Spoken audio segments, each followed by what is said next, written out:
Hello बच्चों, I am back with a new chapter friction. अच्छा, friction क्या है वो समझ लेते हैं। For example, let's say I have one particle A put up on surface B. तो दो बॉडीज कांटेक्ट में है। जब भी दो बॉडीज कांटेक्ट में होती है तो उनके जो कांटेक्ट सरफेस होती है ना, तो उनमें जो पार्टिकल्स होते हैं, चार्ज पार्टिकल्स कांटेक्ट सरफेसेस की, उनके बीच में इलेक्ट्रोमैग्नेटिक फोर्सेस काम करने लग जाता है। Electromagnetic forces between contact surfaces of two bodies. यहाँ तक क्लियर है? दो बॉडीज कांटेक्ट में रखी हुई है, तो जो कांटेक्ट सरफेस है, तो दोनों बॉडीज की कांटेक्ट सरफेस के जो चार्ज पार्टिकल्स है, उनके बीच में एक इलेक्ट्रोमैग्नेटिक फोर्स काम करने लग जाएगा। So as a result each body exerts a contact force on the other. दोनों बॉडीज एक दूसरे पर एक कांटेक्ट फोर्स लगाएगी मतलब एक कांटेक्ट फोर्स ए लगाएगा किस पर? A on B, and B exerts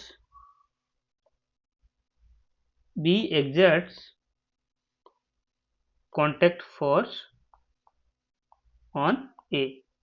ठीक है ना? अच्छा, ये जो कांटेक्ट फोर्स है ए ऑन बी या बी ऑन ए, उसका मैग्नीट्यूड क्या है? ठीक है, देखिए, मैग्नीट्यूड ना वो हमेशा सेम रहता है दो सरफेस के बीच में। इट मीन्स ये न्यूटन के थर्ड लॉ को ओबे करता है। So magnitude of contact forces are equal but opposite direction, है ना? अगर ए बी पर एक पर्टिकुलर डायरेक्शन डायरेक्शन में फोर्स लगाता है, तो उसकी ऑपोजिट डायरेक्शन में बी ए पे लगाएगा। ठीक है ना? ऑपोजिट। तो सपोज एक कांटेक्ट फोर्स ना नीचे वाली सरफेस ऐसे लगा रही है इसके ऊपर। ठीक है, ओके। ये जो नीचे वाली सरफेस है ना, आई मीन ऊपर वाली जो सरफेस है, इसको उल्टी दिशा में सरफेस मतलब कांटेक्ट फोर्स लगाएगी। तो दो कांटेक्ट फोर्सेज हो गए। ठीक है, कांटेक्ट फोर्स एफ। अच्छा, ये कांटेक्ट फोर्स ये हमेशा जरूरी नहीं है कि ऐसे परपेंडिकुलर ही हो दोनों सरफेस के ऐसे। ठीक है ना? All right. अच्छा, अब एक काम करते हैं, एक और लाइन ड्रॉ करते हैं परपेंडिकुलर। इसको रेड लाइन से ड्रॉ कर देते हैं।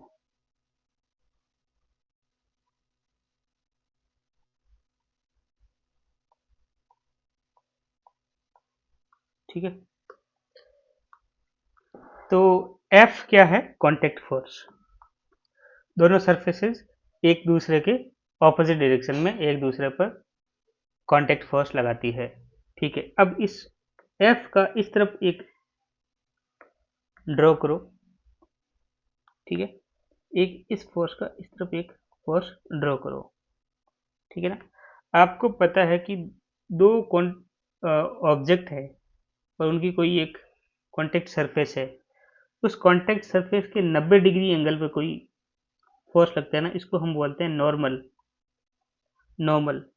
तो ये सर फोर्स क्या है? कांटेक्ट फोर्स का जो बेस की तरफ परपेंडिकुलर है कंपोनेंट, उसको हम बोलते हैं नॉर्मल फोर्स। ठीक है ना? अब ए कंपोनेंट तो इस तरफ हो गया, ए कंपोनेंट इस तरफ हो जाएगा, तो इसको हम क्या बोलते हैं? फ्रिक्शन। तो फ्रिक्शन क्या होता है? कांटेक्ट सरफेस के पैरेलल फोर्स होता है, ठीक है ना। इधर भी इसका एक ये नॉर्मल हो गया और ये क्या हो गया? फ्रिक्शन। तो आप एक चीज देख पा रहे हो, अगर मान लीजिए, दोबारा ड्रॉ कर रहा हूँ डायग्राम, ये मेरा ऑब्जेक्ट ए है, मान लो ये मूव इस तरफ कर रहा है। फ्रिक्शन हमेशा मूवमेंट को कम करने की कोशिश करेगा, ठीक है ना। ऐसे मान लो वेलोसिटी इस तरफ है, तो नीचे वाली सरफेस है ना, वेलोसिटी के मूवमेंट के ऑपोजिट में फ्रिक्शन लगाएगी। हमेशा इस चीज़ को ध्यान रखना। फ्रिक्शन जो है ना, उसका अगर शाब्दिक अर्थ या आप जाते हो सेल्फ एक्सप्लेनेटरी, फ्रिक्शन होता है किसी चीज़ के बीच में, तो मतलब विरोध होता है, तो हमेशा मूवमेंट के अगेंस्ट होता है, against movement. Friction against movement होता है, ठीक है ना। तो नीचे वाली सरफेस ऊपर वाली बॉडी को रोकने का मतलब कोशिश करती है। ऐसा ही होता है ना। मान लो आपने कोई आप गाड़ी चला रहे हो, ठीक है ना। आपने एक बार एक्सीलरेटर दबाया और फिर छोड़ दिया। अब वो रोड है ना, गाड़ी के ऑपोजिट डायरेक्शन में उस पर फ्रिक्शन लगाती है, जिससे कि गाड़ी एक टाइम के बाद जाकर रुक जाती है। वो रुकती क्यों है? क्योंकि एक कोई फोर्स उसकी गति के, उसके वेलोसिटी के ऑपोजिट में काम करता है। तो जो फ्रिक्शन है वो हमेशा parallel to the contact force होता है। जो परपेंडिकुलर होता है ना कांटेक्ट फोर्स के, उसको हम नॉर्मल कहते हैं। तो नॉर्मल फोर्स को क्या बोलते हैं? Normal force perpendicular to contact surface, ठीक है ना। फ्रिक्शन क्या होता है? वो parallel to contact force, contact surface, ठीक है ना। ऑल राइट, एक सवाल कर लेते हैं ताकि जो हमने अभी अभी फ्रिक्शन के बारे में पढ़ा वो थोड़ा क्लियर हो जाए। तो सवाल क्या है? A body of mass 400 kg 400 gram slides on A rough horizontal surface. Rough है इसका मतलब फ्रिक्शन होगा, हॉरिजॉन्टल मतलब ऐसे हैं, ठीक है। If the frictional force is 3 Newton, ठीक है।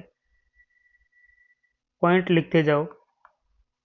सबसे पहले हॉरिजॉन्टल है सरफेस, और फ्रिक्शन फोर्स का मान क्या है? 3 न्यूटन। ओके। सो सबसे पहले पहला जो क्वेश्चन है वो ये है, the angle made by the contact force on the body with the vertical. All right, पहले इसी पे फोकस करेंगे। तो डायग्राम बनाते हैं। एक सरफेस बना दी हॉरिजॉन्टल, अब इसके ऊपर हमने एक बॉडी बनाना है,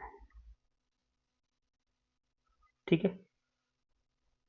बॉडी ए रखा हुआ है और दोनों के बीच में फ्रिक्शन है क्योंकि रफ सरफेस है।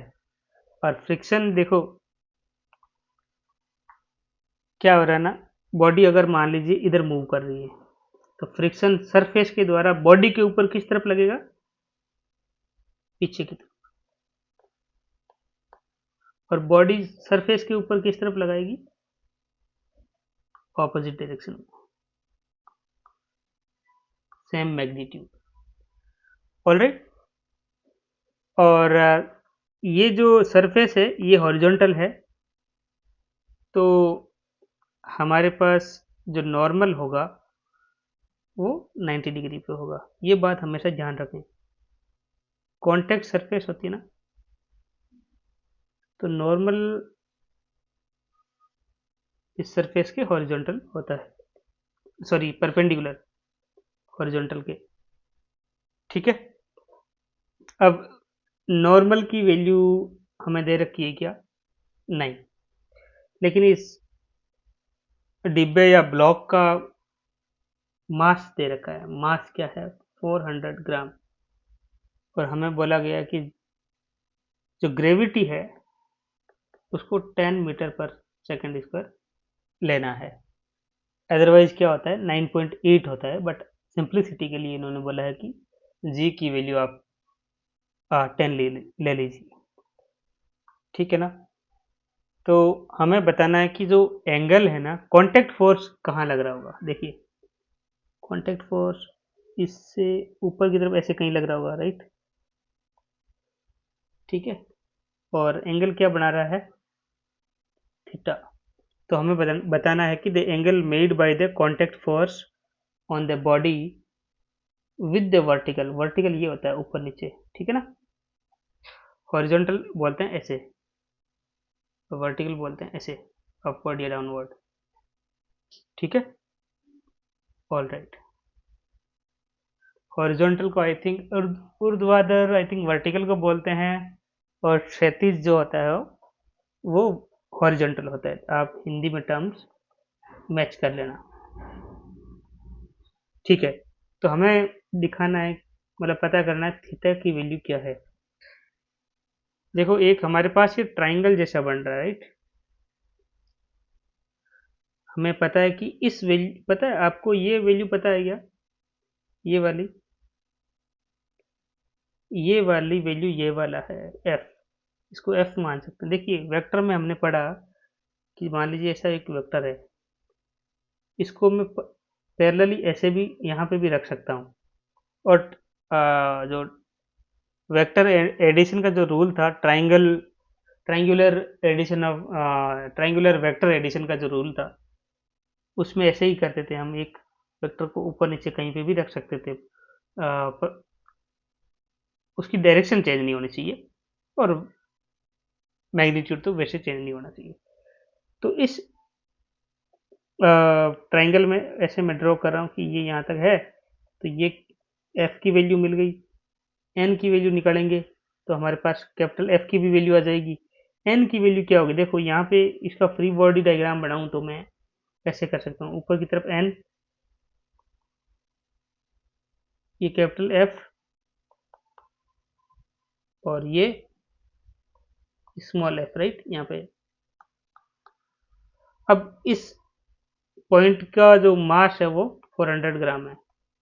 तो नीचे की तरफ एम जी क्या लग रहा होगा? भार। तो अगर वर्टिकल डायरेक्शन में हम देखें, वर्टिकल कंपोनेंट्स, तो एन इक्वल टू क्या हो गया? M G. एन की वैल्यू मिल गई। अब इस त्रिभुज में हमें किस चीज़ की दो भुजा मिल गई, तो हमें तीसरी निकाल सकते हैं पाइथागोरस प्रमेय से।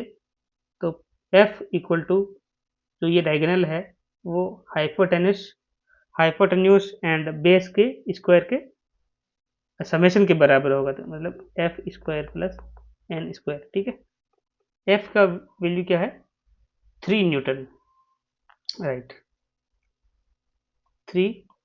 एंड एन की वैल्यू क्या है? सॉरी, हाँ, एन की वैल्यू है एम जी। तो एम जी का स्क्वायर। ठीक है, एफ इक्वल टू 9 प्लस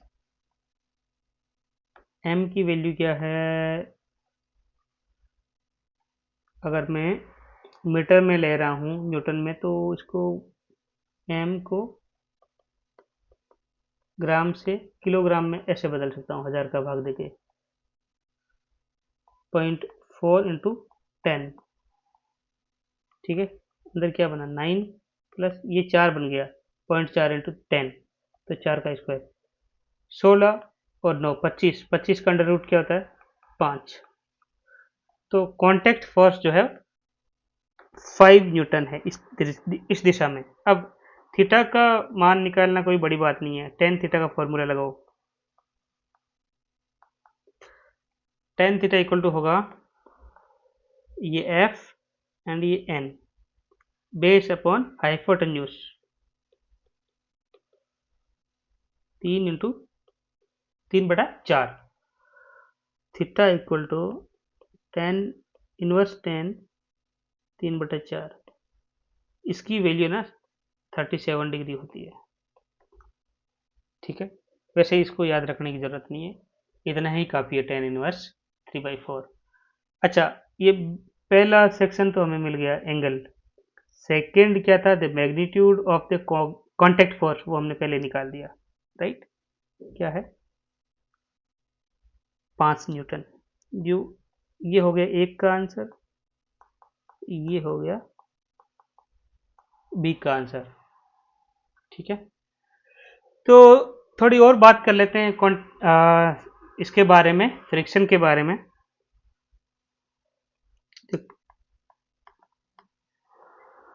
देखो, फ्रिक्शन जो है ना, दो पेयर के बीच में लगता है, या तो सॉलिड सॉलिड, ठीक है, या सॉलिड फ्लूइड, ठीक है, और फ्लूइड फ्लूइड, गैस के गैस मॉलिक्यूल्स के बीच में हम जनरली इनको ऐसा मानते हैं कि वो नेग्लिजिबल है, नगण्य है। ठीक है ना। तो फ्रिक्शनल फोर्स एक होता है viscous force.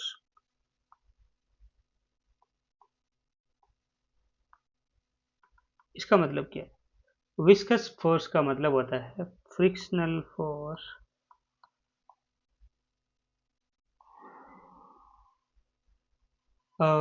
exerted by fluids। अगर तरल पदार्थ हो, उनके बीच में फ्रिक्शनल फोर्स है, तो हम उसको बोलते हैं विस्कस फोर्स। और इसको हम आगे के चैप्टर्स में पढ़ेंगे। We might study it in this chapter also, but in later part.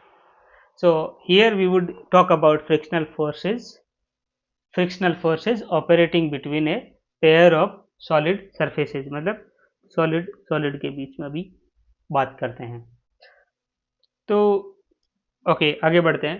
when two solid bodies A and B, they slip into each other और slip over each other, ठीक है ना। मान लो ये ए के ऊपर बी रखा हुआ है, बी ऐसे फिसल के पीछे आ जाए या आगे चला जाए, या ए आगे, आई मीन बी के ऊपर ए रखा हुआ है, तो सपोज ऐसा झटका आया कि बी आगे की तरफ ऐसे मूव करने लगा, तो ए थोड़ा पीछे स्लिप कर जाए या फिर ए आगे की तरफ स्लिप कर जाए विद रेस्पेक्ट टू बी और वाइस वर्सा, तो हम कहते हैं कि the force of friction is kinetic friction. मतलब काइनेटिक में क्या होता है, मूवमेंट इन्वॉल्व होता है। इस बात को गिनकर गांठ बांध लेना, मतलब मूवमेंट कहीं है दोनों बॉडीज के बीच में, ठीक है ना। तो अगर दोनों बॉडीज के बीच में मूवमेंट है, तो उसको हम ड्यू टू विच अगर हमें कोई फ्रिक्शन देखने को मिलता है, तो हम उसको बोलते हैं काइनेटिक फ्रिक्शन। अगर दो bodies do not slip on each other, if two bodies don't slip over each other, ठीक है।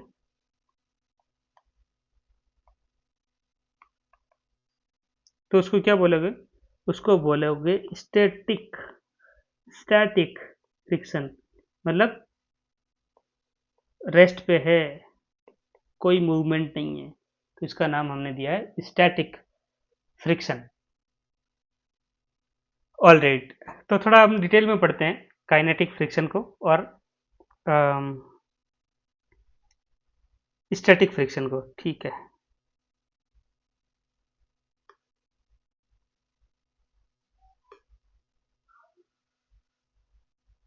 ऑल राइट, अब हम बात करेंगे काइनेटिक फ्रिक्शन क्या होता है।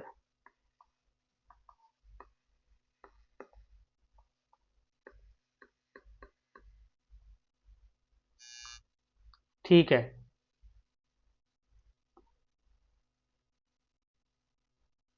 तो सबसे पहला जो कंडीशन है वो तो यही है कि मूवमेंट हो रहा है, they are sleeping over each other, है ना। अब हम थोड़ा डायरेक्शन की बात करते हैं। मान लीजिए कोई ये सरफेस है या बॉडी है बी, इसके ऊपर हमने एक बॉक्स रख दिया ए, ठीक है। अब सपोज ए की वेलोसिटी आगे की तरफ है, ठीक है ना। तो ए अपने साथ सरफेस को आगे खींचेगा बी वाली को, तो ये फ्रिक्शनल फोर्स बी पर जो है वो आगे की तरफ लगेगा। और एक ब्लॉक बी के ऊपर मूव कर रहा है, ये सरफेस ए वाली ना, ये सपोज मानी खरदरी है या फिर रफ है, तो ये ए को रोकने की कोशिश करेगी, तो ए पर जो फ्रिक्शनल फोर्स बी के द्वारा है सेम मैग्नीट्यूड का, वो पीछे की तरफ लगेगा, ठीक है ना। ये क्लियर है? All right. अब एक और चीज़ की बात करते हैं, थोड़ा मूवमेंट रिलेटेड। सपोज एक रोड है, उसके ऊपर एक ट्रक चल रहा है, ठीक है। ट्रक किस दिशा में चल रहा है? इस दिशा में। इसके ऊपर हमने एक आगे ब्लॉक रखा हुआ है, ठीक है।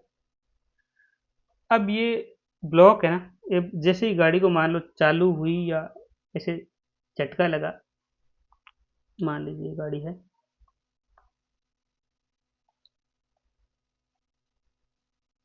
ठीक है, अभी भी आगे चल रही है, इसको झटका लगा और ये ब्लॉक है ना, यहाँ से यहाँ आ गया, तो ब्लॉक की वेलोसिटी किस तरफ हुई? पीछे, v1 या v डैश वट एवर। तो ब्लॉक को ये सतह रफ होगी, तो ब्लॉक को ऐसे आगे की तरफ खींचेगी, और ये जो ब्लॉक है ट्रक की जो ऊपर की सतह है उसको पीछे की तरफ अपने साथ घसीटेगा। तो ये एक डायरेक्शन का फंडा है। आई think it is very much intuitive and clear कि कैसे फ्रिक्शन है। फ्रिक्शन जो है हमेशा मूवमेंट के अगेंस्ट लगता है, ठीक है ना। अच्छा, अब दूसरी ये तो डायरेक्शन की बात हो गई, डायरेक्शन,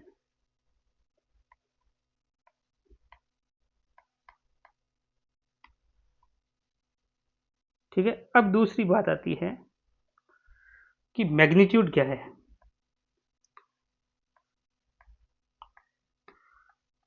मैथमेटिक्स में हम मैथमेटिकल फॉर्मूला क्या यूज करेंगे काइनेटिक फ्रिक्शन का?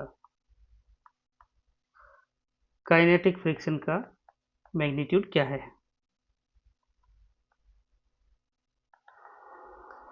All right. सो मैग्नीट्यूड जो है काइनेटिक फ्रिक्शन का, the magnitude of the kinetic friction is proportional to the normal force acting between the two bodies. Normal force आपने देखा होगा, ठीक है ना। जैसे ये दो बॉडीज है, इनके सरफेस के परपेंडिकुलर नॉर्मल लगता है, ठीक है। All right. तो kinetic friction proportional to normal surface, ठीक है, एक्टिंग बिटवीन टू बॉडीज, ठीक। तो हम ऐसे लिख सकते हैं इसको। अब मान लीजिए फ्रिक्शन का F और काइनेटिक का K। अगर आप नॉर्मल ये प्रोपोर्शनल हटाओगे तो आपको यहाँ पे कुछ ना कुछ कांस्टेंट यूज करना होगा। ये हो गया फॉर्मूला किसका? काइनेटिक फ्रिक्शन का। All right. अब ये म्यू के क्या है? ये है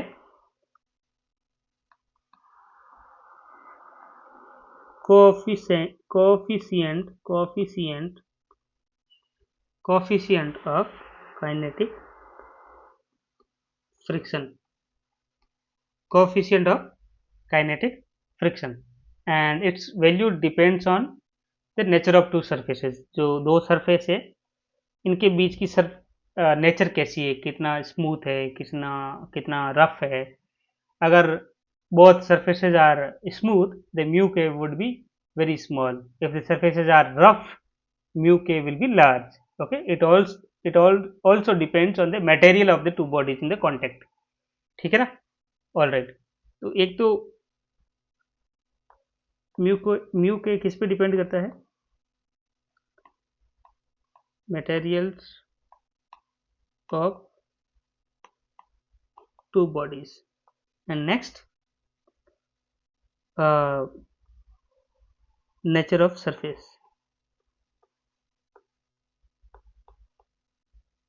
सरफेसेस। ठीक है, तो ये तो फॉर्मूला हो गया। अब देखिए, इस फॉर्मूले को मैं दोबारा लिखने की प्रयास करता हूँ इधर ही।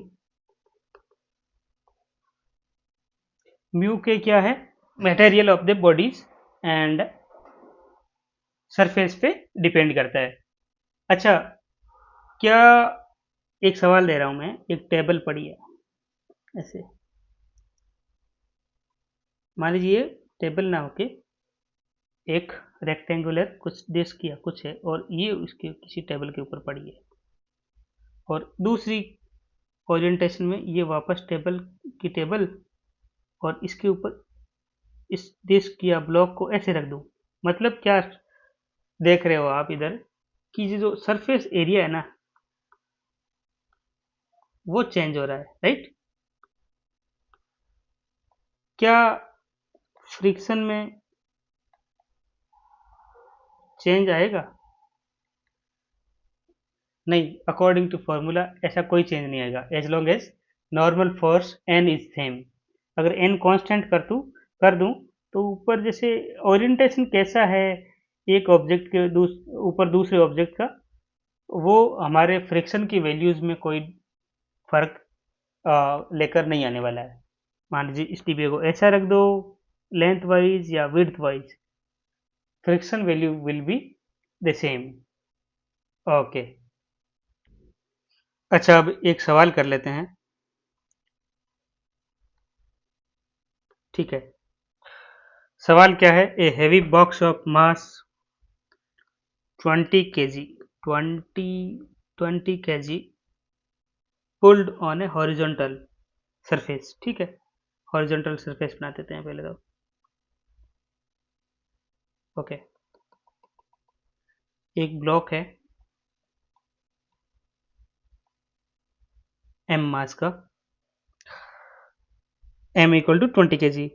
It is being pulled on a horizontal surface by applying a horizontal force, ठीक है ना?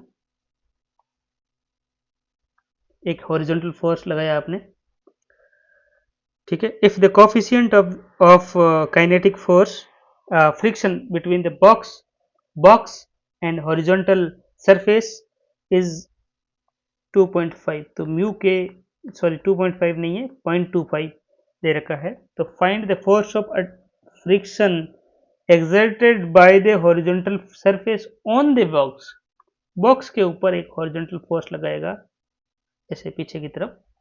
देखिए, बॉक्स को हम इस तरफ घसीट रहे हैं, है ना? तो फ्रिक्शन बॉक्स के ऊपर सरफेस द्वारा ऑपोजिट डायरेक्शन में, ठीक है ना? ऑल राइट, अब देखिए, एक फ्री बॉडी डायग्राम की तरह सोचिए इसको, यहाँ पॉइंट बना दीजिए और नीचे की तरफ क्या लगेगा? M G. ऊपर की तरफ क्या लगेगा? नॉर्मल। अब ये जो वर्टिकल डायरेक्शन है, इस डायरेक्शन में तो कोई फ्रिक्शन नहीं लग रहा, राइट? फ्रिक्शन तो ऐसे लेफ्ट राइट लग रहा है, करेक्ट? तो vertical direction, in vertical direction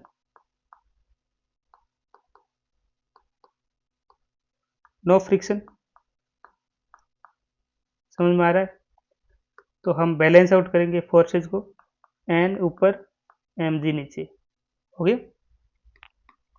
ठीक है, अब लेफ्ट राइट देखोगे तो आप देखोगे कि एफ राइट साइड है, स्मॉल एफ, आई मीन हाँ लेफ्ट साइड है। तो अब क्या कर सकते हैं हम? एफ इक्वल टू क्या लिख सकते हैं? एफ इक्वल टू लिख सकते हैं म्यू के एन, ठीक है। ये F equal to mu K N होता है, ठीक है ना। तो म्यू के एन की वैल्यू क्या है, एम जी, है ना। अब देखो, capital F equal to mu K है 0.25, एम कितना है भाई, 20 के जी। ग्रेविटी कितनी ले रहे हैं, अब अगर कुछ भी नहीं दे रखा हो तो हमें 9.8 से काम चलाना पड़ेगा, और इसको आप सॉल्व करोगे तो 49 न्यूटन आ जाएगा। तो this force acts in the direction opposite to the pull, जिस दिशा में आप खींच रहे हो ना, उसकी ऑपोजिट डायरेक्शन में ये काइनेटिक, आई मीन, हाँ, ये फ्रिक्शन फोर्स काम करेगा, ठीक है ना। ये क्या है, एफ है ये वाला, हमने क्या करा, F equal to small F, ठीक है ना। तो अगर हमें ऐसे करने की जरूरत भी नहीं थी, इसको डायरेक्टली इसको ऐसे करो, इसको कहीं भी कर दो, small F equal to mu K N कर दो, म्यू के एम जी, ठीक है ना। ये सब हमें करने की जरूरत ही नहीं पड़ी, ठीक है।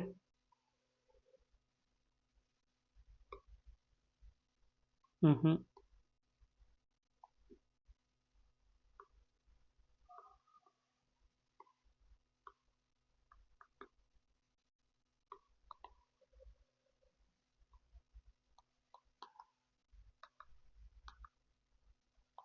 अगली बात समझ में,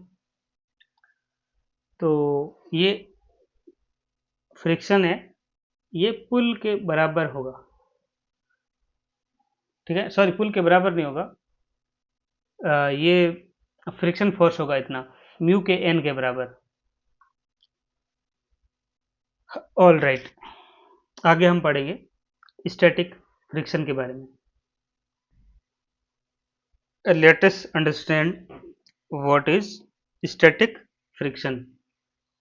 सपोज एक मेरे पास ऑब्जेक्ट है, बहुत हैवी है, ठीक है ना।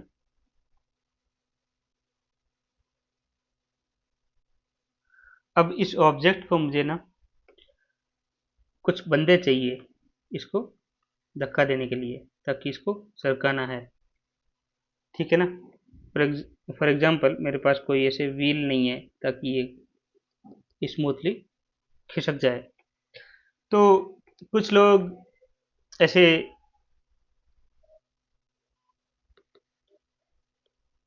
धक्का दे रहे हैं इस बॉडी को, और पूरा जेन्युइन एफर्ट मार रहे हैं, लेकिन ये अलमीरा है या बॉक्स है, बहुत हैवी है, ये खिसक ही नहीं रहा। तो रिजल्टेंट जो फोर्स है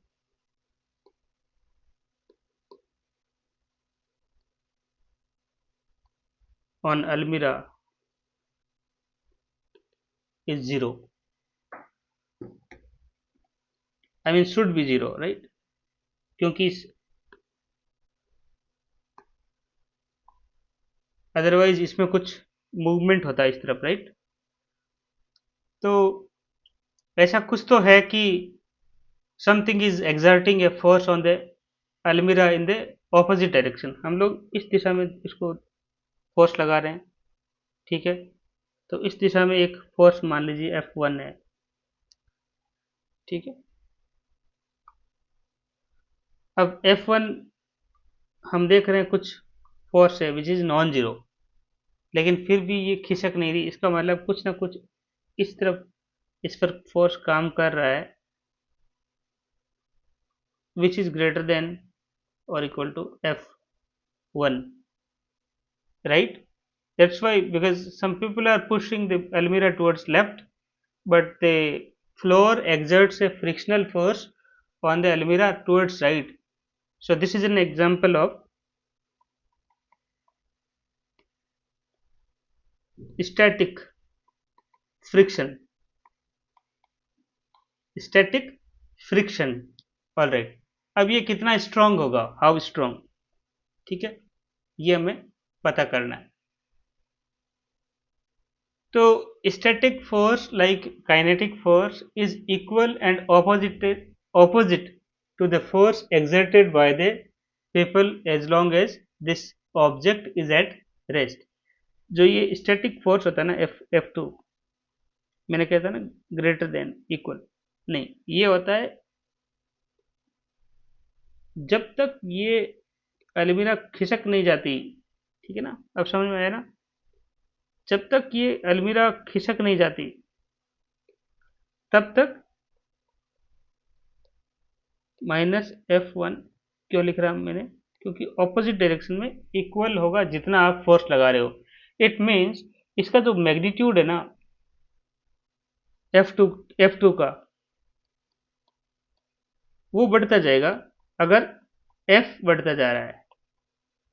ठीक है, और कब तक बढ़ता जाएगा, जब तक कि ये अलमीरा मूव नहीं कर जाए। ओके, और या ऐसे भी बोल सकते हैं कि frictional force adjusts its magnitude and direction as well in such a way that together with other forces applied on the body it maintains relative rest between the two surfaces। मतलब F2 क्या करेगा, F2 चाहता है कि ये body है ना, ये रेस्ट पर रहे रिलेटिव टू द सरफेस। तो जब तक ये बॉडी मूव नहीं कर रही, जब तक ये बॉडी रेस्ट में है, आप जितना ज़्यादा फोर्स लगाओगे उतना ही फ्रिक्शनल फोर्स का मान बढ़ता जाएगा। तो ये it increases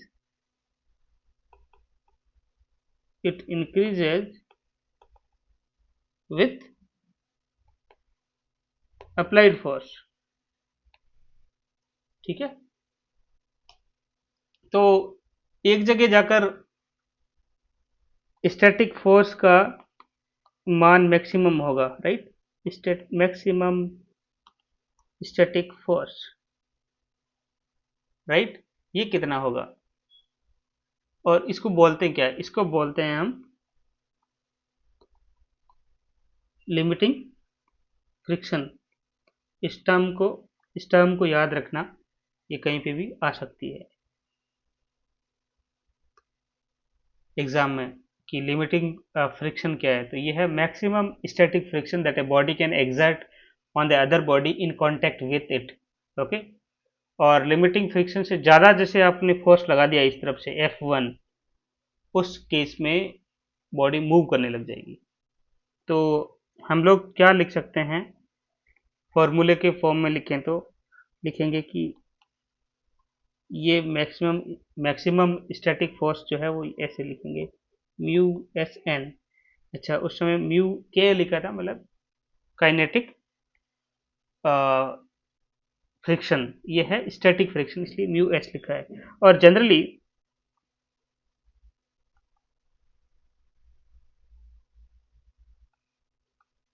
mu S is greater then mu के। ठीक है ना, and also it also depends on, like, this is, first of all, this is coefficient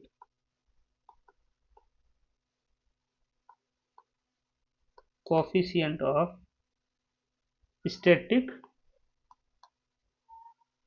friction, and mu s depends materials of the body। दूसरा क्या था, याद करो, roughness of to surfaces, roughness of to surfaces in contact. ठीक है, तो maximum, again maximum possible जो friction है, static friction, it does not depend on the area of surfaces in contact. मैंने क्या बोला था कि एक टेबल है, उसके ऊपर मैंने किसी प्लेट को ऐसे रख दूं या इस टेबल को ऐसे रख दूं, as long as N is constant, ये फ्रिक्शन है वो एरिया पे डिपेंड नहीं करता। ठीक है ना, ऑल राइट। तो म्यू एस एन है ना, ये मैक्सिमम पॉसिबल है, मैक्सिमम पॉसिबल स्टैटिक फ्रिक्शन, ठीक है ना। तो जब भी फ्रिक्शनल फोर्स की हमें ज़रूरत पड़ेगी तो देखो ऐसे लिख सकते हैं कि स्टैटिक फोर्स है ना, actual force of static friction है ना, this may be smaller than mu s n and its value depends on other forces acting on the body।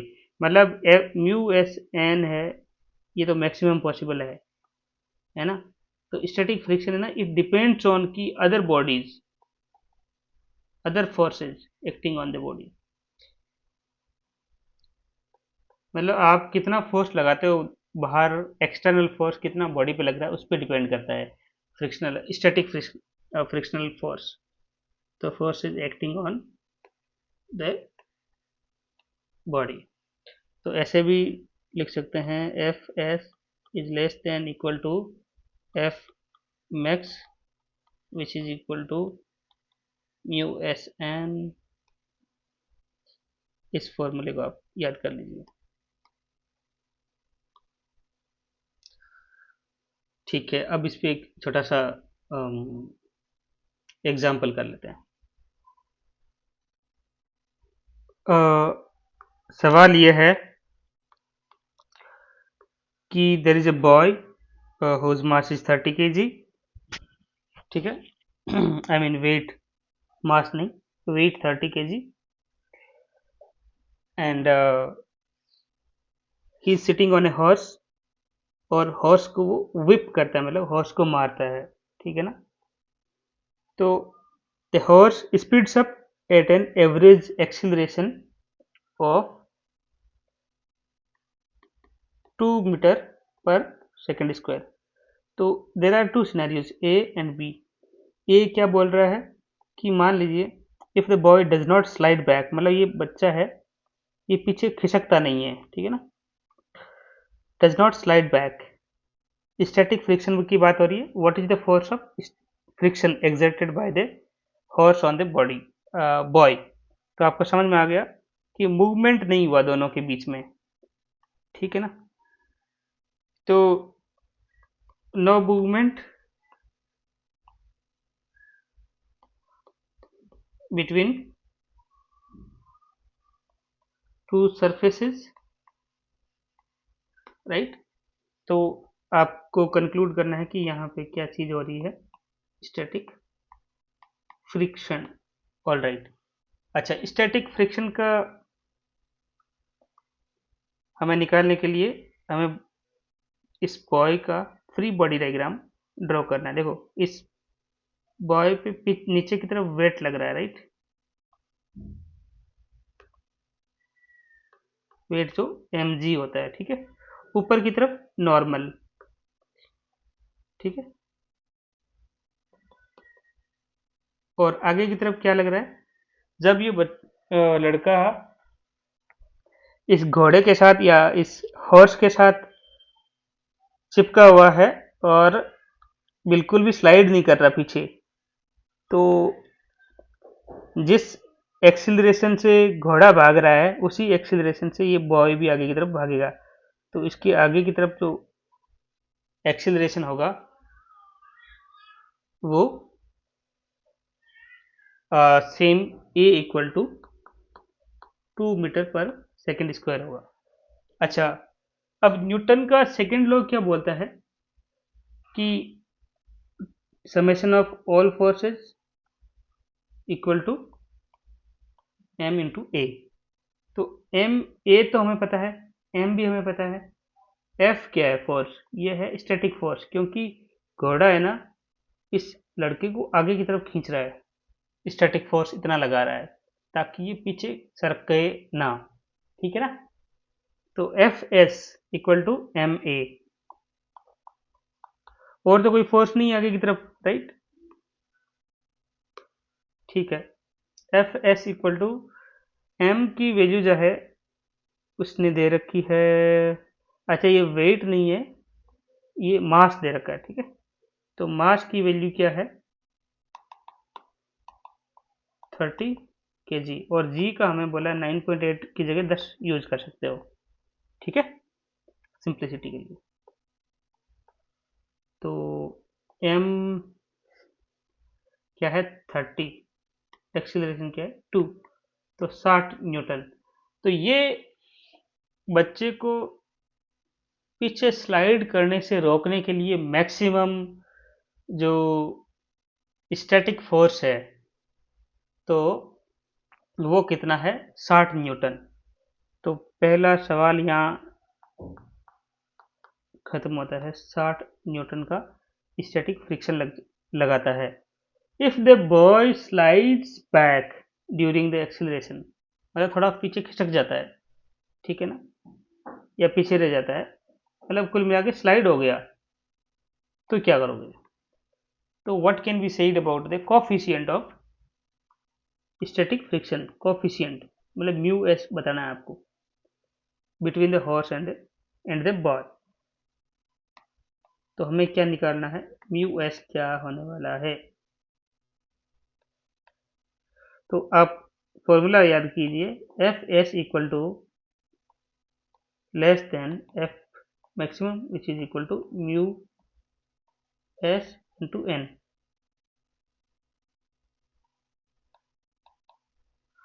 ठीक है, अगर लड़का if the boy slides back the horse could not exert a friction of 60 newton on the boy, मतलब अगर लड़का पीछे खिसक गया, इसका मतलब घोड़ा जो है हॉर्स ये 60 न्यूटन का फ्रिक्शन है वो आगे की तरफ लगा नहीं पाया, ठीक है। तो एफ मैक्सिमम कितना है 60। अच्छा, तो F S is less than F max. F S क्या होता है mu S into N which is less than F max, ठीक है। और एन इक्वल टू क्या है इधर देखो, वर्टिकल लाइन पे ऑन कंसिडर वर्टिकल डायरेक्शन।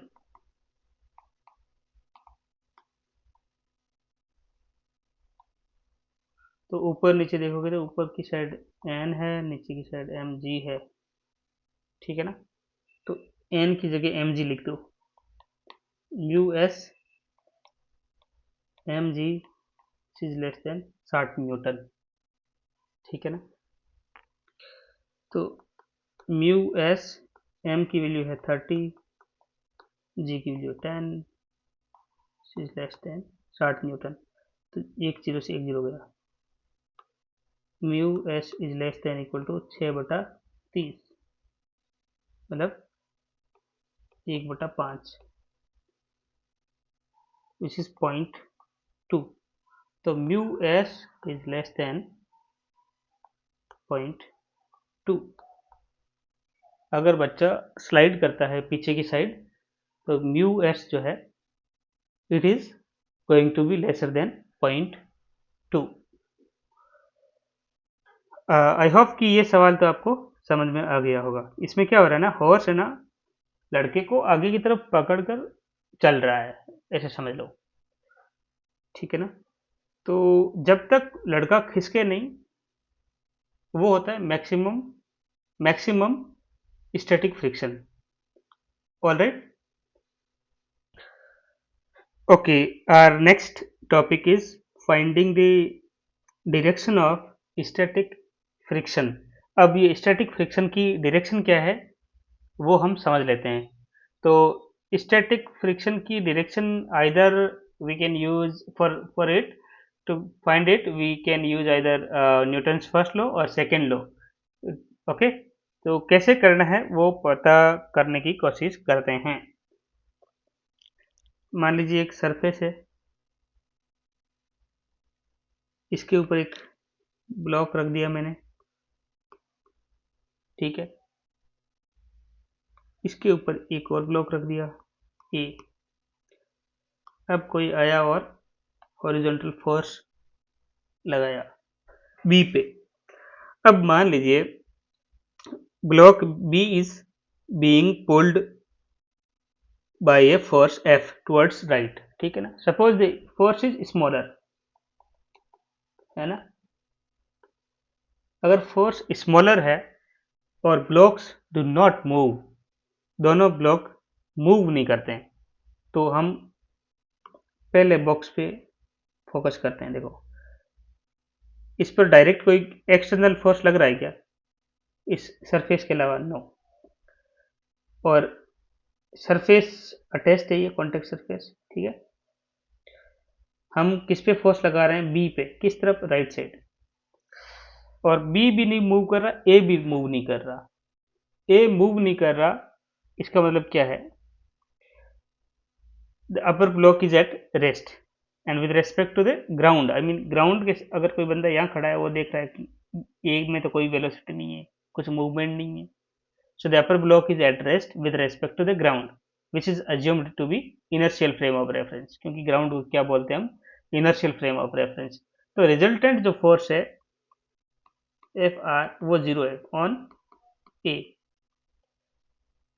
तो ये contact force also must be zero. तो यहाँ पे जो स्टैटिक फोर्स है, फ्रिक्शन है, frictional force, it must be zero, ठीक है।